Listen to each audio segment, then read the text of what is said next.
So if you like the sound of the stock Chevy Silverado headers, you might want to leave. This is how they sound. They're about to get destroyed by the PowerGo-Motorsport headers. Listen to this.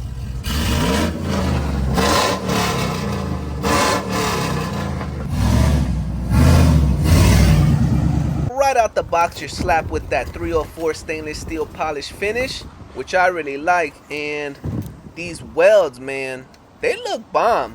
I love them. And you got a nice little logo, which is welded too. And a place to put your O2 sensor, 3-inch collector. And for the primary diameter, these little tubes are 1 3/4. They make a 1 7/8, but we went with the 1 3/4. And this is 16 gauge pipe thickness. Here's the gaskets they give you, and here's the bolts. So you can't go wrong with the 1 3/4 or the 1 7/8, but we went with the 1 3/4 because we wanted that more deeper aggressive tone. And not only that, but the larger primaries are designed for better exhaust flow at higher RPMs.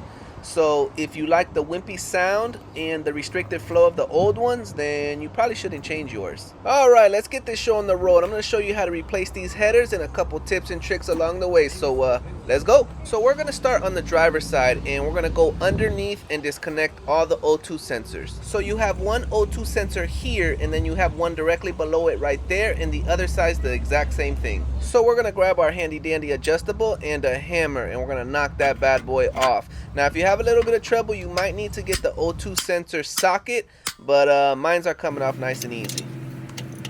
So before you can completely take this off, you got to disconnect it.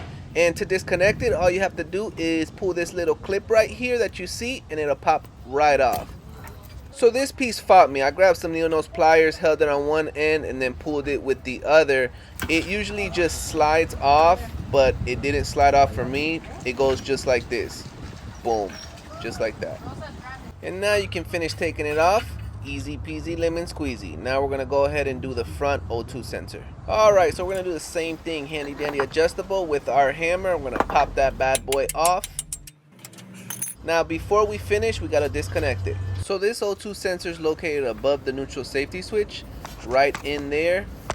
Just follow the wire, you'll be able to see it. You disconnect it the exact same way as the other ones. So once you disconnect it, you can go ahead and remove it completely, and that'll give us more access to the bolts. Alright, so now we have access to the bolts. These are 15mm nuts. You're going to need a deep socket and an extension to get them off. So you can't get this one with a deep socket, but I have a trick up my sleeve. Grab yourself an extension, a swivel, and a 15mm that's shallow. Pull it up a little bit, and then we can go ahead and get that nut right there.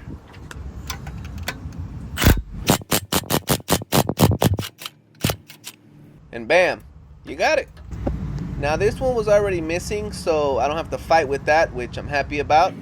And here you can see that it's already loose, so let's move on to the passenger side and take that one apart. So this O2 sensor is directly under the passenger door. Pull this green clip just like that, and then you lift this little black tab up and it'll pop off. I had to finagle with it just a little bit, but it came off. And then to get the little clip off, you're gonna pull this down and it slides off just like that. And now we can grab it and pull that O2 sensor off. Bam. Alright, so now we can focus on the front O2 sensor. It's gonna be the same thing. Little green tab, black clip, pull the green tab, pull the black clip, pops off. So we run into some issues here where the adjustable doesn't fit to take off the O2 sensor. So there's a couple things we can do. We're going to use our little trick to pop these bolts off because it's tight in here. And then once you do that, eventually it'll come down, and then you got to take off the cross member to get everything down. So let's go ahead and do that. This bolt is pretty easy to get to. A deep socket and an extension to pop it right off. And don't worry about breaking it off, we have new bolts. This one's a little tricky. You're going to use the swivel, the shallow socket, and an extension. And another one bites the dust. Don't worry about it. Just keep on keeping on. So this is where we're going to go ahead and test your might. So this one's tricky because the O2 sensor's right there. We're going to use a 15mm combination wrench and a hammer. So let's go ahead and try to do that. But spoiler alert, She can't get it. And about right here, I said, fudge it, let's cut it. So I grab my Milwaukee, and now it's time to make it hot like a pocket. So we're gonna go ahead and enter in through the wheel well on the passenger side. And this is a little glimpse of the angle I'm at. And all that's left now is to finish him. Bam, got it. So grab your little flathead and we're gonna go ahead and pry and separate. And once it dropped like this, it felt pretty darn good. So now it's loose as a goose. And you're halfway there. And eventually, you gotta take off this cross member. 2 bolts here, 2 bolts there, and then you got a sneaky that's hiding right under here. So I didn't think that far ahead and I decided to cut it. And it almost knocked me out. So be careful. So now a little thin piece is holding on for dear life. So once I cut that, it gets free and time to pull it out.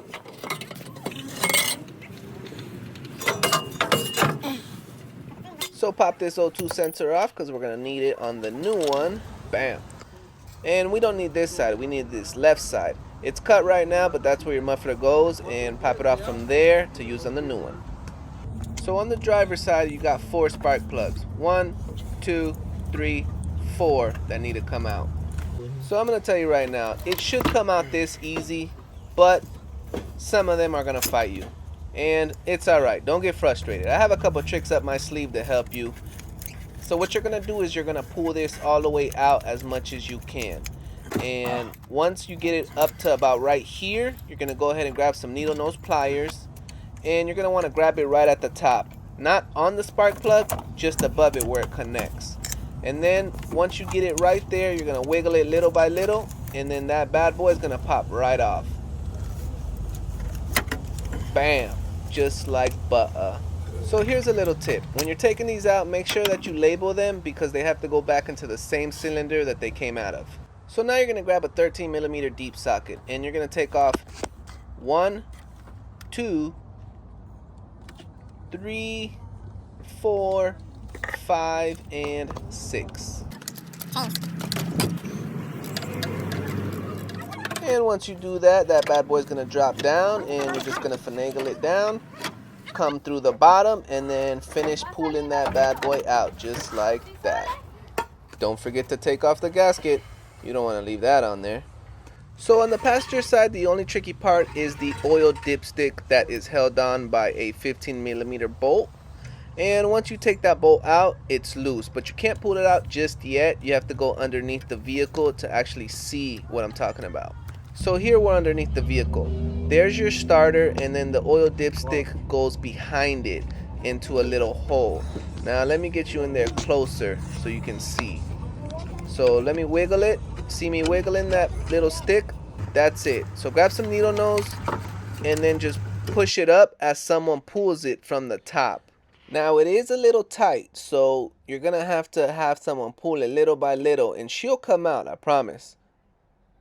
Bam. Now she's out, and we can move on. So now you can go ahead and pull the headers out from the bottom on the passenger side and just finagle them and they'll drop out. And if I were you, I'd clean up this surface, get the dirt off as much as I can. Doesn't have to be perfect. So now we're going to go ahead and prep the actual headers, put our O2 sensors in. Grab a little 19, pop that off, and put your O2 sensor in. So now your headers are ready to go in, but before they go in, you want to take off that steering shaft with a 15mm socket. And then the bottom is going to be an 11mm right down there. So when you pop it out, you're going to want to go ahead and pull the bolt out, but you're going to want to mark this with a permanent marker to make sure that you put it back exactly how it came off. So now you're going to grab your flathead and we're going to go ahead and split it right in the middle to open it up. And once you split it, that bad boy's gonna come right up just like this, and then you can pull that off, no problem. And now we're gonna take off this bracket to give us more space. You got 2 10mm here that need to come out for this bracket to move, and that'll give us more space when we put in the headers. A little click clack here, a little bop there, spin spin here, and she's out. So now we're ready to go ahead and put the headers in. You're going to want to put them under this big fat black cable, and you're going to finagle it in little by little. Get it right where you want it. Then now you got to go underneath to finish the rest. So it's hitting right here, and it looks like it's not going to go in, but it will. All you got to do is rock it back and forth like this and pull it down towards the ground, and it'll clear it no problem. It takes a little bit of force, but it's doable. And bam, that bad boy cleared with a little bit to spare once you get it right where you want it. So, yeah. Now we're going to go ahead and put the passenger side in, and this one goes in easy peasy lemon squeezy. There's nothing to it. Just finagle it in, and that bad boy goes right in. See? And now we can grab it from the top. We're going to go ahead and place it right where we want it. We're not going to secure anything just yet. So we're back on the driver's side, and we're going to go ahead and place the gasket on.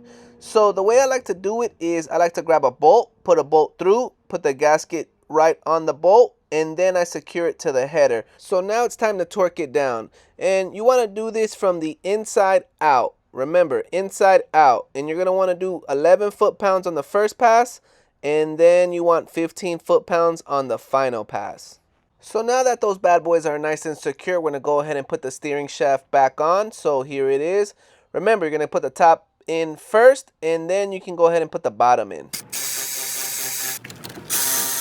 Don't forget the bracket. And now the spark plugs. Aren't you glad that you labeled them? Wham, bam, thank you, ma'am.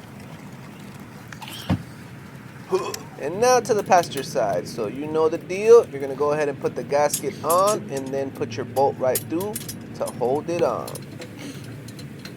So once you get all the bolts in, not tight, just in, you're going to want to finagle this right through the header and put it back where you took it out of. And right before you put the last bolt in right there, go underneath and push it in. So right here, just give it a nice little press. Bam. And now you can put that last bolt in right there. So you're going to want to lay out your Y pipe, make sure all your couplings are on there, and just dry fit everything, make sure it all fits correctly. And there's the piece I was telling you about that goes to the muffler, but we don't have a muffler. That's how you connect it. So you're going to want to grab your jack, and you're going to want to put it underneath the transmission with a block of wood. And we're going to take off the cross member now to get the Y pipe in, because it don't want to go in. So you're going to go ahead and grab a 21 millimeter, and you're going to pop those off, and the middle one is going to be a 15 millimeter.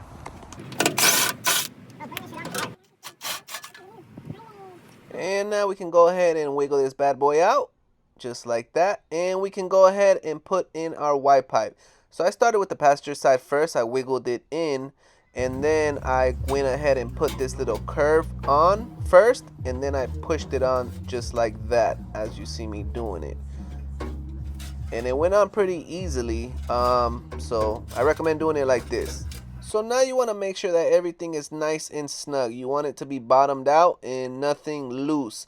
I haven't tightened up the clamps yet, so from here I'm going to go ahead and put the cross member back on, and then I'll deal with that. Wham, bam, thank you, ma'am. Cross member is on. Now, to deal with this, it slides on pretty easy. But here you're going to see in a little bit that you're going to need something to pry with, because the muffler part isn't going to go on without a little bit of leverage.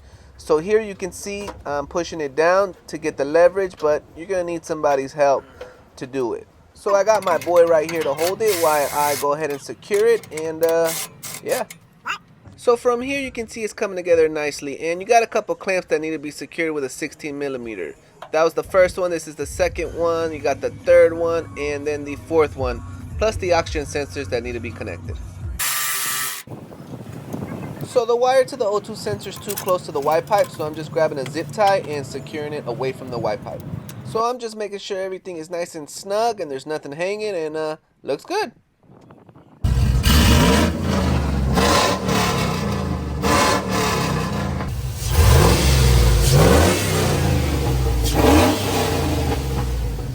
Alright my friends, so the tools you're going to need for this job is going to be some car ramps. You're going to need a 10 millimeter deep and shallow, 11 millimeter, 13 millimeter deep and shallow, 15 millimeter deep and shallow, a 16 deep, 19 shallow, and 21 deep.